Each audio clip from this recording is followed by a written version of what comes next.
Eto at tayo magluluto ng ginataang sitaw with matching kalabasa and tokwa. Ginataan po yan.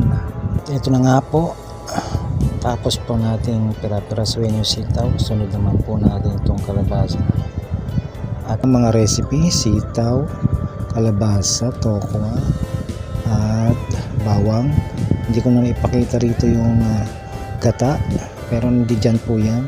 At ito na nga, sinimula na magprito ng tokwa. At lupit ng kusinera natin. Kaway naman dyan, kaway. Ayun o, lupit. At ito, simula naman na natin maggisa ng alamang at bawang. Yan. Halo-halo lang. Halo-haloin lang. Yan. Ayan. Konting tiis na lang at maluluto na rin yan maya-maya. At inihalo na rin yung kalabasa. Yan pala yan. At ayun na, sinama na rin pala ang sitaw. Ang galing. Lupit naman itong misis na to. Ang luto ah.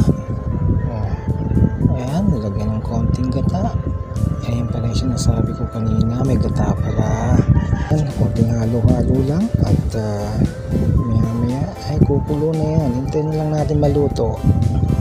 Tapos pwede na siyang hanguin. Tinakpan. Ito na yung huli siguro natin ilalagay na sahog.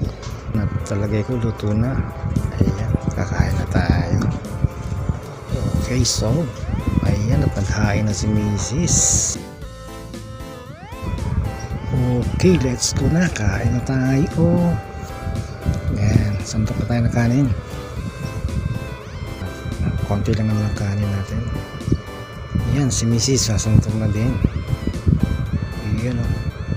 Alright. Sarap na ito ah. Yung dami-damihan mo naman ang lagay, Mrs. Ayan. Okay. At ito na po. Ready to eat tayo. Kain po tayo mga kaibigan, mga tropa peeps. Ayan. At